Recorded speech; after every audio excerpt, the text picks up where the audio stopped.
everybody? Welcome back to the channel.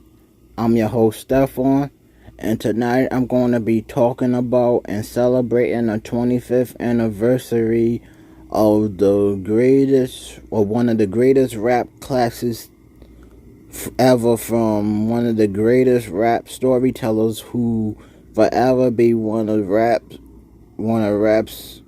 greatest storytellers, lyricists, and Brooklyn's finest, and the number one rap king of New York.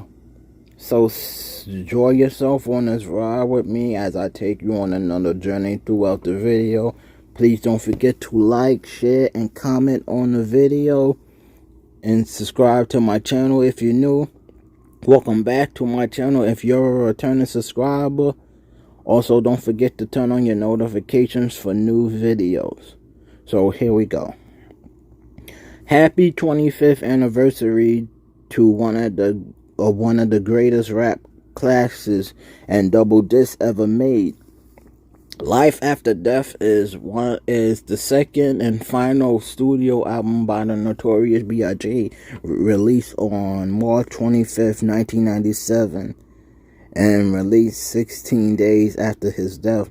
It featured collaborations with guest artists such as 112, Jay-Z, Lil' Kim, Mace, Bone Thugs and Harmony, Too Short, Angela Bushwick, DMC from Run DMC, Art Kelly, The LOX, and Puff Daddy.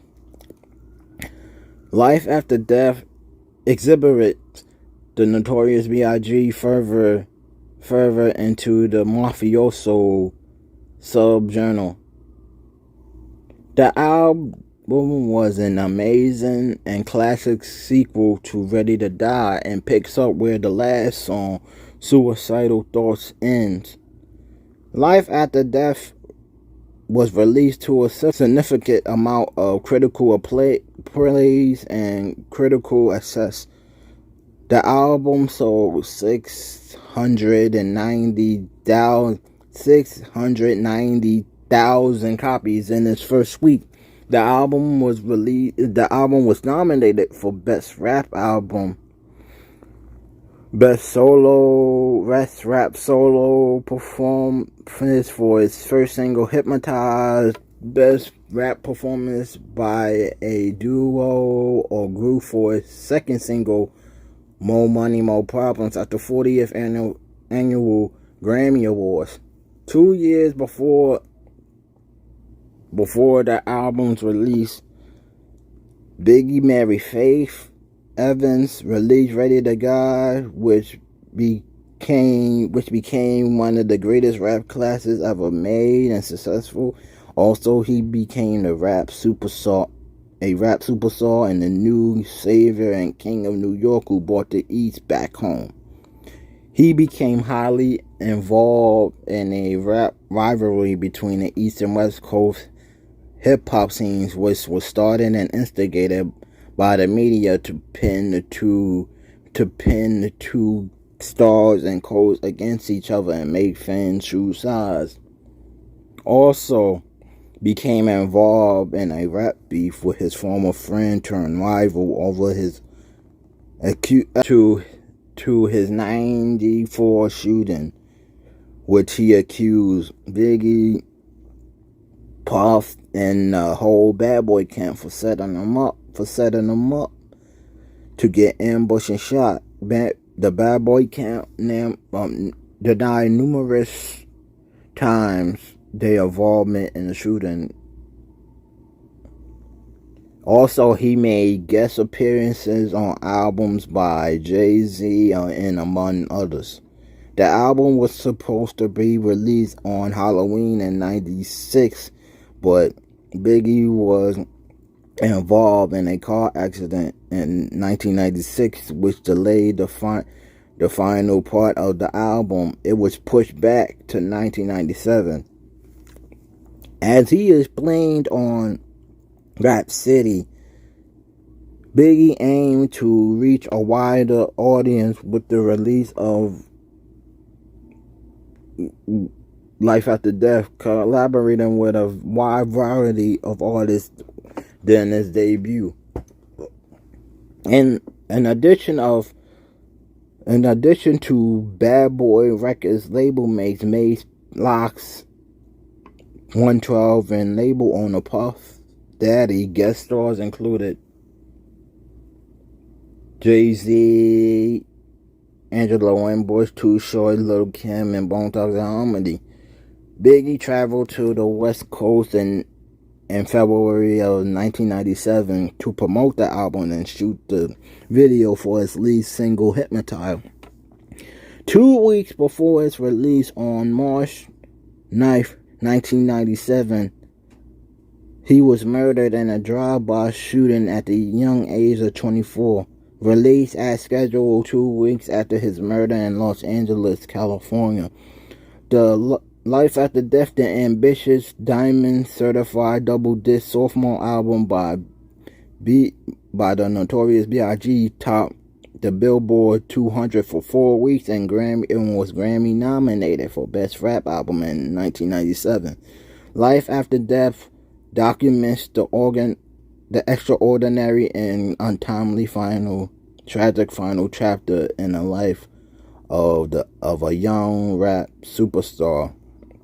Recorded over 18 months between Los Angeles, New York, and Trinidad, the sessions were erupted by B.I.G.'s arrest for marijuana and gun possession and a car accident that shattered his left leg, forcing him to stay seated for the majority of the album. The media frenzy and instigation surrounding the rivalry between Biggie and Tupac also added increased pressure for the Brooklyn MC to finish the album. The landmark release spawns many hit singles included More Money, More Problems, and the platinum-selling Hypnotize.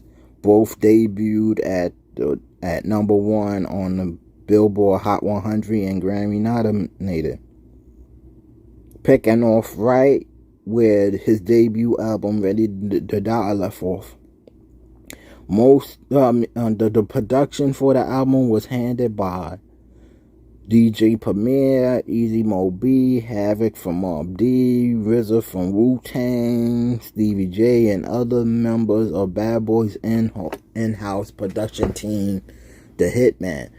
Biggie's first number 1 hit, Hypnotize, was released just weeks before his death.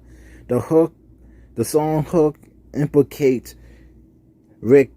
Slick Rick lyrics from the 1985 hip-hop classic La Di Da Di, while the beat was built around a sample from Rise, the 1979 hit from jazz and fusion trumpet Herb Alpert. A funky's party song filled with boots, pickup lines, and pop cultural references. Hypnotize remains one of Biggie's best known hits. That song was song action packed video is one of the most iconic of the 90s. I remember watching the video as a kid. It was mind blowing. The video was mind blowing, like the helicopters, the mermaids underwater, the women in bikinis, the dancers, and especially the scene where Puff and Pig was driving a convertible in reverse, trying to get away from the motorcycles, and the black Hummer was so brilliant and genius. Out of all of the music videos I have enjoyed watch, the Hypnotize video is in my top 5 of all-time favorite videos because it felt like a real live action movie when you watch it. Now, off the More Money, More Problems. This song was his second posthumous #1 single following Hypnotize, making him the only artist in Hot 100 history to have 2 #1 singles posthumously. It was the 6th song to hit #1 posthumously for a credit artist. It contained a sample of I'm Coming Out by Diana Ross. The song featured guest vocals from Mace and Puff Daddy and featuring an uncredited hook sung by Kelly Price. The video was directed by Hype Williams and featured Puffy and Mace in futuristic locations, included a stark white chamber with air pressure blowing out of the floor, allowing the two to float in midair.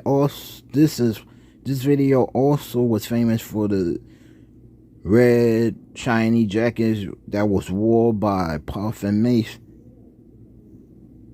The air chamber also had a video screen showing images of Kelly Price, Ellen Price, singing to the sample of Diana Ross' voice and singing the song chorus, and the final verse which the Notorious B.I.G. performed. Puffy and Mace looked on as the video screen showed actual footage of B.I.G. performing. During those days, either you was a fan or one of the hottest stars at the time. Whenever you see a video directed by Hype, you already knew it was going to be hot, entertaining, and slamming 100%. It received a nomination for the Grammy Award for Best Rap Performance by a Duo or Group in '98. Based on airplay and chart success, the song is considered one of the most popular singles in hip-hop history. Now off to Sky's The Limit. Sky is the Limit is the third and final single from the album, and featured vocals from R&B group 112 and production from Clark Clint. It contains a sample from the songs My Flame from Bobby Caldwell and Keep On by D-Train. In the US, it was released as a triple A-side, along with Going Back to Cali and Kicking the Door. The track was certified gold. Sky the Limit was a rags to riches story.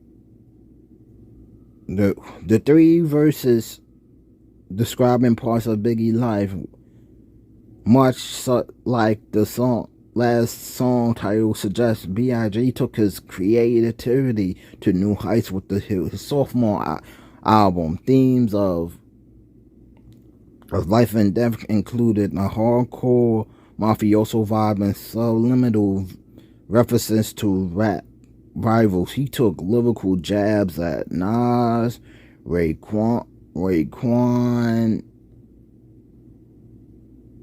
Jeru the Damager,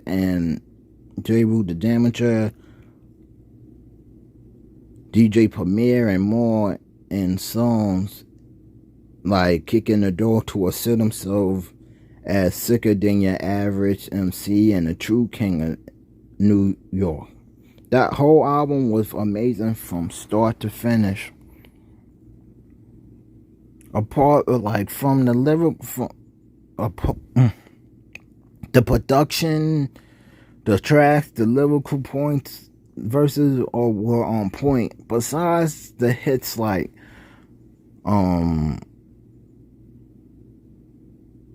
Hypnotize, More Money, More Problems, etc. There was multiple bangers that stayed on repeat, like I Love the Dog, which featured Jay-Z and Angela Winbush. That was high. Last Day with the Locks, 10 Crack Commandments, Fucking You Tonight with R. Kelly, which was one of the main ones that stayed on repeat, along with Notorious Thugs with Bone Thugs and Harmony, which also stayed on repeat daily, 100%. I can't forget about Going Back to Cali, etc., etc. Also, I cannot forget about I Got a Story to Tell and Niggas Bleed, which was his best rap storytelling classics on the album, in my opinion. The tremendous impact and success of Life After Death was so emotional because the loss of Biggie was still fresh in our mind, and when this album dropped, it was an incredible remembrance of Biggie, but we all wish he was still here celebrating the success. The constant question that always pops up in my head is, if Biggie was still alive, would he still be making hot music and still be one of the greatest lyricists ever? The answer is yes, because when it comes to the lyricism, no one can compete with Biggie, and most of y'all so-called fear rappers of this garbage-ass generation one is this period. Like I said, always, let's celebrate our legends while they are still living, because tomorrow is never promised. So enjoy your life, enjoy every moment that you can with the people who loves and support you 100%. Thank you for enjoying this ride with me throughout the video. Please don't forget to like, share, and comment on the video. Subscribe to my channel. Also, don't forget to turn on your notification for new videos. Have a good night. Have a safe night. Stay safe and blessed. God bless you. I'm out. Peace.